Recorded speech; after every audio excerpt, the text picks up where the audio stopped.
India is the world's fastest growing major economy. Picture on India, first of all. I guess everyone knows the attractions broadly. The economy grew by 8.4%. That is compared with 7.6% growth in the previous quarter. All across the country, you'll see massive amounts of development. New roads, new buildings, new airports, new everything. A lot of credit has been pinned on the Prime Minister of India, Narendra Modi, and his party, the Bharatiya Janata Party, or the BJP.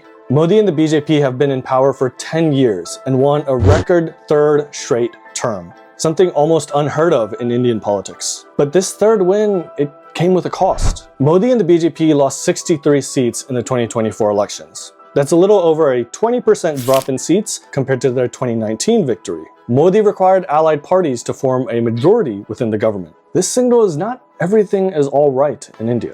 One of the biggest reasons for this may be India's rising inequality, whether via data or via vibes. And don't discount the latter, I'll explain it in a bit later. Anyways, not everyone feels like they're part of this growth story that investors and everyone on TV is raving about. Not everyone feels like they're part of the story of a new India. Together, we're going to explore this story of India's have-nots and how the Indian government and rich capitalists are leaving the Indian people behind.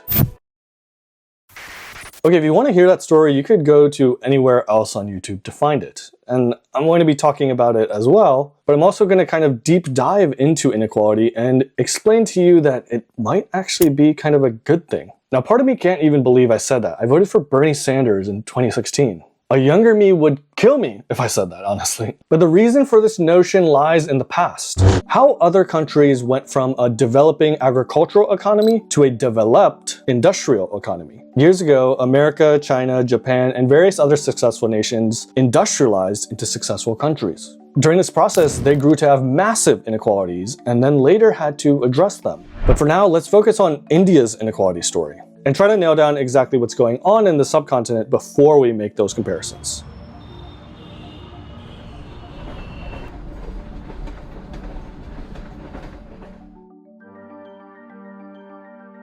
A controversial study from the World Inequality Lab claims that India today is more unequal than the British Raj. Its inequality is more stark than Brazil, the US, and South Africa. The researchers who did this study dubbed this era of India as the billionaire Raj, with the total number of billionaires today at 334 compared to 109 in 2014. Their combined wealth is over half of India's GDP and surpasses the combined wealth of Saudi Arabia and Switzerland. In 1947, the top 1% of Indians held around 20 to 20% of the national income. Today, that 1% holds 22.6%, so not much of a change, right? But like many economic scenarios when looking at inequality, we have to not look at income and instead look at wealth. When it comes to wealth, India's top 1% hold around 40% of the national wealth. What about the other 90% though? Okay, first let's go to the bottom 50%. And again, sorry for all the numbers. In 1961, the bottom 50% had around 11% of the wealth share. By 2023, it's around 6 to 7%. So perhaps more interesting numbers we could look at are that other 40%, or the middle shares. Around the 1960s, they actually had a similar amount of wealth to the top 10%, around 40 to 45% of wealth in fact. But as India enacted market reforms, the number has now dwindled to 29% by 2023.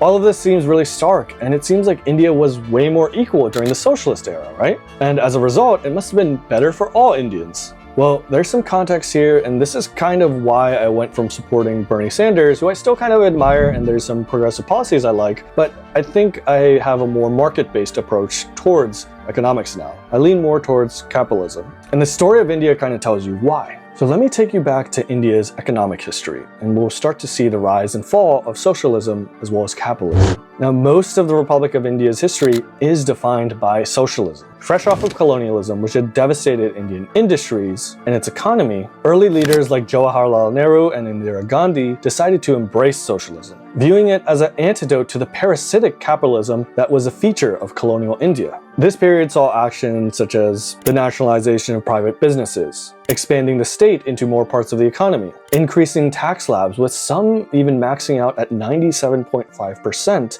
of one's income. Operating a business or making a profit was really difficult. In fact, it was seen as an evil thing for some of these elites. So while India had way less inequality, the reason for that was because everyone was poor. And side note, something you might see in the diaspora or even Gen Z or millennial Indians versus their parents, a lot of them are a lot taller. I'm almost a foot taller than my parents. And a big reasoning for that is because of the widespread malnutrition during that era of socialism. As a result of this general scarcity and overall poverty, people grew up malnourished. And by consequence, they would be shorter. By 1991, India's socialist experiment had resoundingly failed. India had failed to industrialize and create riches to even distribute in a socialist manner. India was then forced by the IMF to enact market reforms, resulting in India's economic liberalization and capitalism's arrival within India. These liberalization reforms would be kicked off in 1991, with Prime Minister Narasimha Rao biting the bullet of this liberalization. They would be followed up shortly after by Prime Minister Atal Bihari Vajpayee, especially in the early 2000s. Basically, this allowed more room for private industry, entrepreneurs, and markets to function in a more free manner and pursue these profits and riches. Wealth began to be created. However, after Vajpayee's shock loss in 2004 and the return of Sonia Gandhi's Congress Party, which is very different than Narasimha Rao's Congress Party, same party but a lot of ideological differences, some overlapping, but on economics they were very, very different. And what this meant was a lean back towards socialism.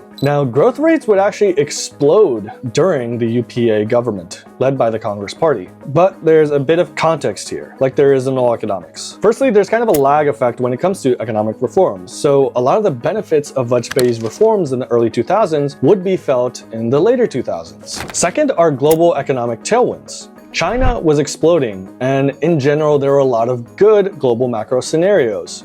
This caused a knock-on effect for a lot of emerging markets, especially India in this case. And the third is the cost or fiscal scenario. India's awesome growth rates during the UPA era came at a cost. The UPA government had a very reckless fiscal policy. And you see this by the end of the term in 2014, where inflation topped 11%, and the central government was riddled with NPAs, or non-performing assets. Think of them as bad or overdue loans that most likely won't get paid back. So the government is really running out of money in this scenario. Its fiscal health becomes very poor. So India's economy went from becoming one of the most promising at the end of Vajpayee's term to a member of the Fragile Five by 2014, an economy teetering at the cusp of failure. With Modi's ascendance to prime ministership, a strong focus was put into digitizing India's economy and using that technology to build a streamlined welfare system. Along with that, we see a strong push in terms of infrastructure, and we kind of see the results of that with those 3 straight victories. But let's put some statistics to it, and this part is important for the rest of the video. The Jal Jeevan Mission, a policy aimed at providing clean drinking water to all Indians, started with only 17% of the households in 2019 having that access, to 78.6% covered in 2024.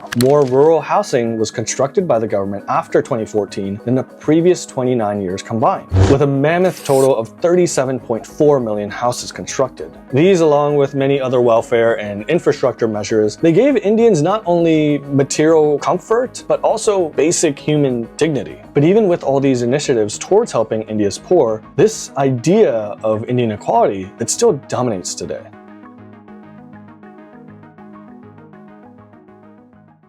One event to help understand India's inequality is COVID. In the blink of an eye, India committed to a lockdown, like many other countries across the globe. The thing is, India has a unique situation of migrant workers who live in one state but temporarily work in the other, many times being hundreds of miles away from their family homes. And this isn't like you moving from New York to California to work on like a laptop job or something. A lot of these workers are doing physical work, especially in things like construction or housework, or generally other types of work that you have to physically do with your hands. They now had no job and had to take a long and arduous journey back home. 43.3 million migrant workers had to pack their bags and try to find a way home, whether via train or many times just straight walking. So they would take cross-country trips to get back to their houses, which would frequently be in rural India. This sets the stage for a key part of our tale about inequality. By the time the lockdown finished and some workers started to go back to their urban areas of work, a lot did not. And you start to see a stark difference between urban India as well as rural India. India started to undergo a K-shaped recovery, where urban and upper classes who would frequently be in cities, they would do pretty well, so they would go up and to the right. But rural Indians and those from the lower classes, they would either stagnate or maybe even suffer and go down, hence making that K-shaped graph when it comes to Indian recovery. One particularly sore spot for rural households and lower income households has been food inflation. 80% of India's poor come from rural backgrounds. And while food inflation affects everyone, it particularly affects the poor. the pain in rural India was seen in the 2024 Lok Sabha elections, where nearly 1 in 2 rural constituencies would have a flip in their seats. They would reject the incumbent no matter the party. And a big part of this pain centers around agriculture. Not only is India's agricultural sector extremely inefficient due to over-regulation, misplaced subsidies, and markets captured by middlemen, but India's difficulties with manufacturing and generating non-agricultural jobs means that a lot of agricultural wages become stagnant. And we also see this with rural wages at large. Now is the time we have to stop being India-centric and kind of zoom out and look at the arc of economics and realize the bigger forces at play here. And to really see that arc, we have to look at something called the Kuznets curve. The Kuznets curve, drafted by Simon Kuznets in the 1950s, suggests that during the early stages of economic development and industrialization,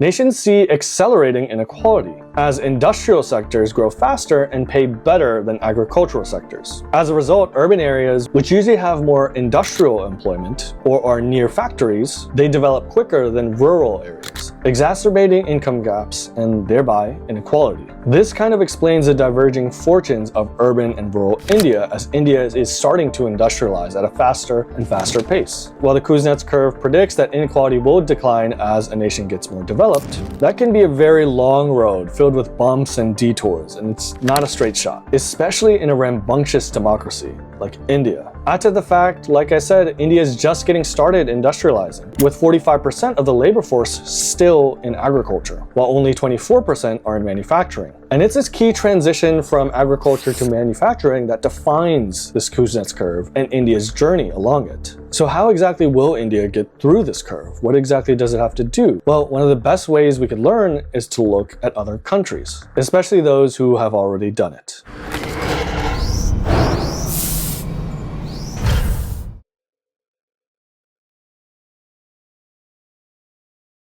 So firstly, let's describe why India is not unique, how its path has already been tread by others. And we have a few examples here. First, let's talk about the good old US of A. America's Gilded Age was roughly around the 1870s to 1900. It was a period of rapid economic growth as well as inequality due to its industrialization. And this industrialization occurred on the backs of industrial giants, titans of industry. People like John D. Rockefeller, J.P. Morgan, Andrew Carnegie, and various others. These titans of industry invested massive amounts into things like steel, oil, railroads, and other instrumental industries. Now, this all sounds great for America, but what about Americans? Well, as these titans of industry started to succeed, inequality also started to explode, and many of these capitalists would start to face off against the commoners. Sometimes this conflict between capitalist and commoner would manifest in violence, such as the Pullman strike of 1894. Where a huge railway strike would freeze America and have to be put down by the American government itself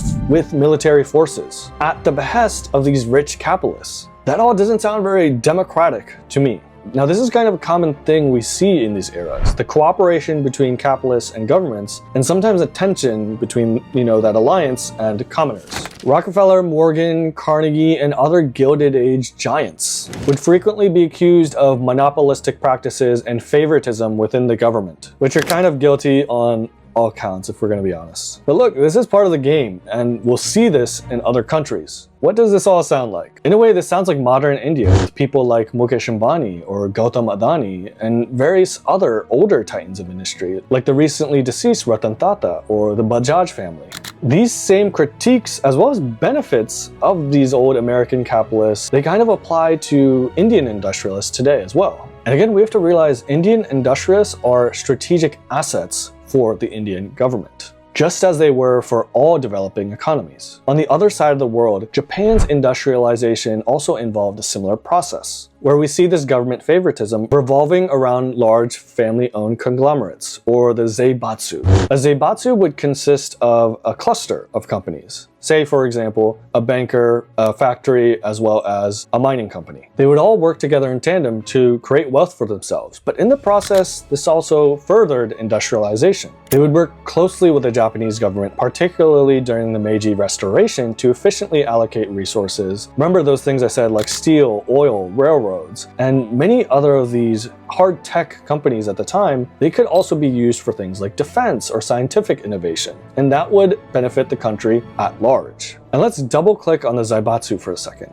Does India have something similar to these? Well, if you watch my previous video on how to understand Indian politics via the Million Minorities framework, which you can see in the description below. But anyways, the phenomenon I'm referring to actually occurs in a few states in India, particularly those with strong regional parties who have their backbone usually on these dominant landed castes, who are kind of analogous to the samurai in Japan who were the backbone of the Zaibatsus. The basic idea is because these groups have land, labor, numbers, capital, and various other tightly bound connections or businesses, they are able to conduct large-scale operations via conglomerates and thereby industrialization. That's partly a reason we see southern India a bit more industrialized than other areas, because you have these regional parties who create these Indian Zaibatsus in a way. Lastly, we have to look at China, a country that, while on paper is communist, it took a decisive capitalist turn during the era of Deng Xiaoping. After Mao's Great Leap Forward, a devastating economic catastrophe happened in China. This would be accompanied by the deaths of millions of Chinese. And by that time, the CCP realized they had to try something different. Communism was not working.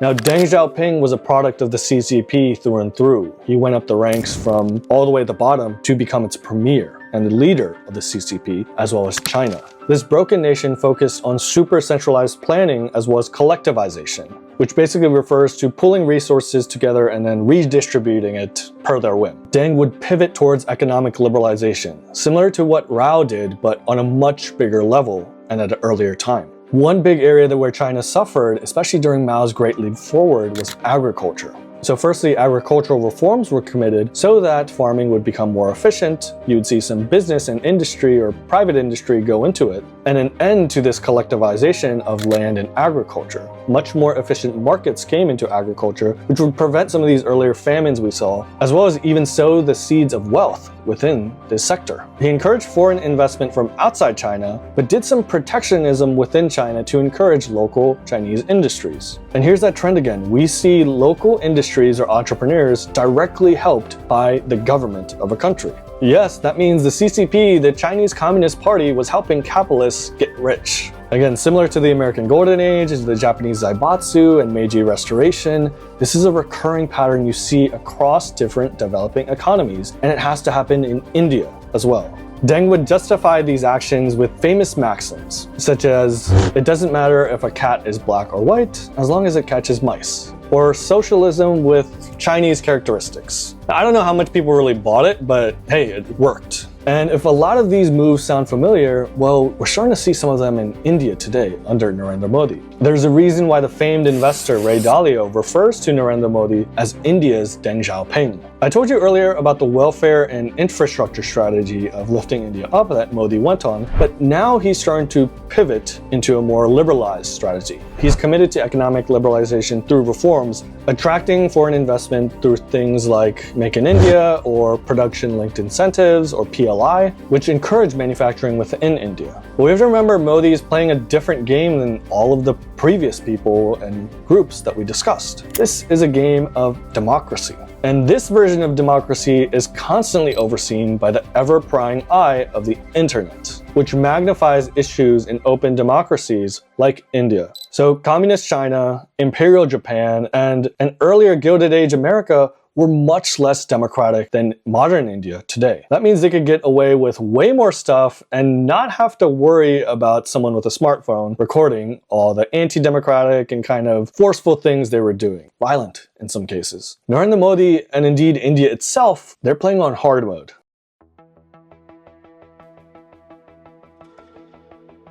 When I traveled to India earlier this year, I had to go around and practice my terrible Hindi. From every rickshaw driver I could find to every village and slum and city and everywhere I tried to go, I tried to get a feel of the ground. What's really going on? One notion I constantly found, especially amongst India's underclass, was that they would laud India's development and its trajectory. Things are getting better, but we're feeling kind of left out. We feel that other Indians, especially the rich, are doing a lot better than us while we are being left behind. We don't feel like we're part of the story of this new India. Now combine this feeling with ideas around caste and identity, and this idea of unfairness or inequality, it becomes a very powerful political tool. Earlier, I brought up the mass internet for a reason. It's not just about, recording if the government does something bad. Ubiquitous internet access means India's poor, many of whom have smartphones or internet access, can see how India's rich live. They can see how people outside of India live, but especially other Indians, how they live. And this sows some seeds of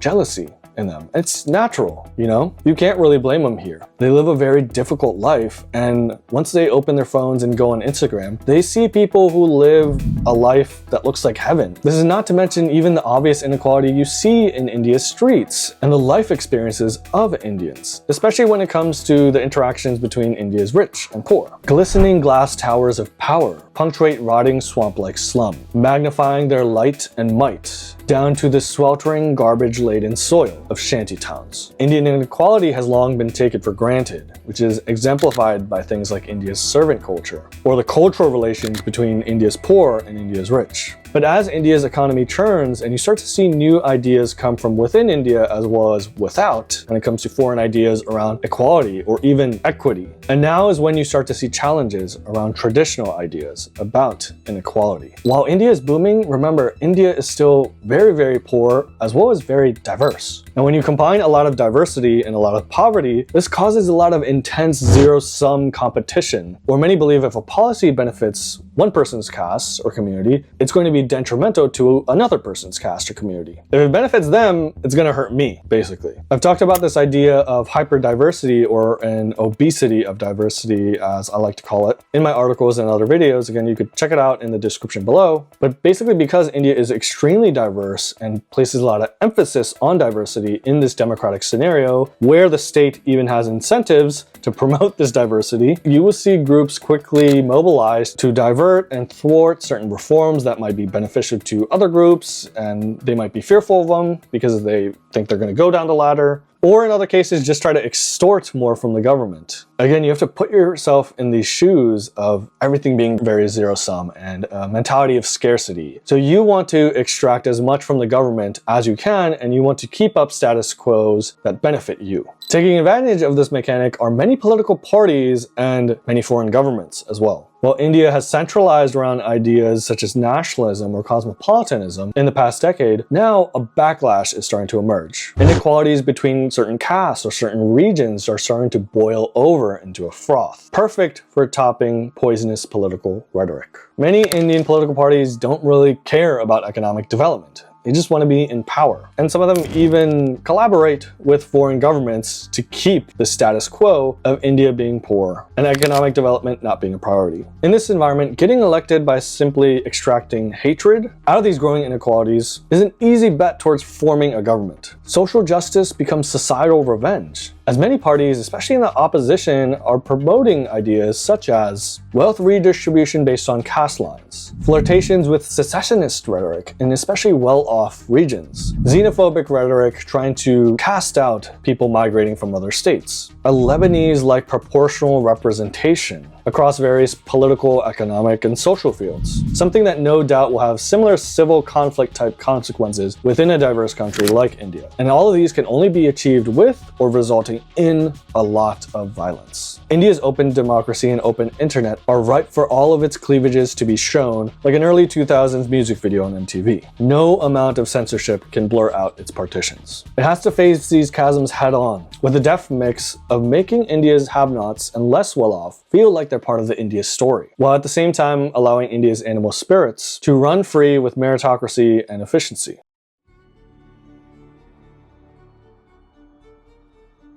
Now, if you enact the policies that made America, China, Japan, and other countries successful, you invite a lot of electoral backlash in India. Balancing these caste coalitions and working within this kind of zero-sum mentality is extremely difficult and takes up a lot of energy within Indian politics, a lot of which could probably be directed towards better initiatives or development. Much less energy is put in towards the necessary reforms needed for India to go forward. Modi tried previously, but actually had to backtrack on reforms like the land reforms laws or the farm laws, while keeping new labor laws in cold storage. However, we're starting to see some winds of change. The central government is allocating $6 billion for states to execute versions of the farm laws within their own borders. Combine this with states executing land reforms, and we will see a very different India in certain states. We're starting to see a competitive federalism emerge on the reform side. This is something really, really good. But to expand on this land bit, well, land ownership in India is very opaque, especially in places like rural India, where only 19% of rural land has land titles. This means land ownership frequently comes down to whoever is the biggest guy or has the most muscle or power or guns or knives. This naturally leads to a lot of abuse. With proper land titles, especially those that are digitized or formalized, which again, certain states are trying to enact now, we'll have a more black and white idea of ownership of land. This helps us enact laws that make it easier for people to buy and sell land, or even the redistribution of land, especially land that's claimed by the government. And this is something that's a key reform in China, the US, and Japan during their era of industrialization and having to kind of balance out a lot of those economic inequalities. Now add on top farm reforms that add things like contract farming, easier buying and selling of produce, better storage techniques, more private enterprise, and various other efficient methods, and we start seeing a more efficient farming sector. Lastly, proper labor laws can prevent worker abuse and more systematic hiring and firing. Again, more deep dives in the description. I can make a video on each 3 of these reforms, but we're just doing top of the line stuff. The main thing to take away is that private enterprise means entrepreneurship, which means efficiency, economic mobility, and wealth creation. All successful countries have done these things.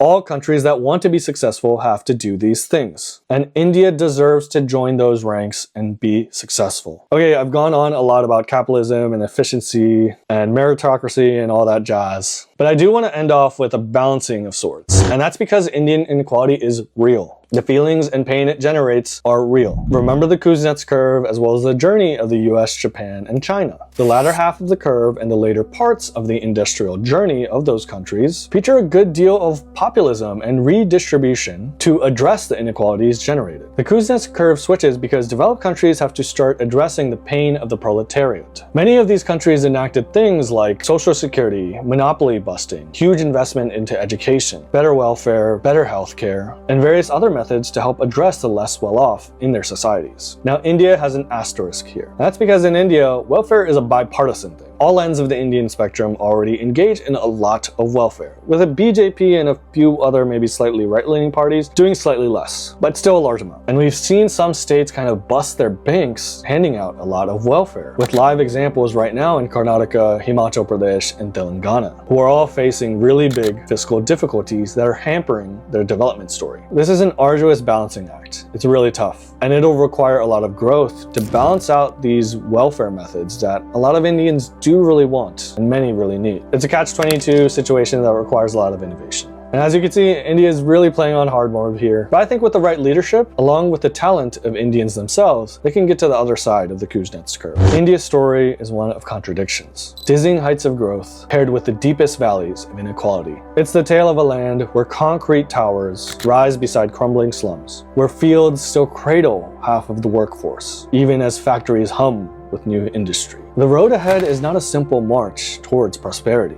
It is a dance, a delicate balance between giving a voice to the voiceless and letting ambition run free. The challenge is not just to grow, but to grow together, to pull every corner of the sprawling, vibrant democracy into the warmth of progress. The promise of India lies in its ability to craft a future where all of its citizens can share in its light, no matter how long it takes to get there. Thanks everyone for watching, and special thanks to Itiha for animating this video. Make sure to check out their channel below, as well as their socials. I covered a lot of detailed numbers in this video, so check out the descriptions for sources. There's even some pushback about the idea of Indian inequality and if it's that bad, and you can find some more sources in the description again. I didn't want to add it because it'd be a whole new section. Maybe I'll save that for its own video. Anyways, follow the emissary, like, share, subscribe, comment, and make sure to have a good one. See everyone. This is Akshar from the emissary.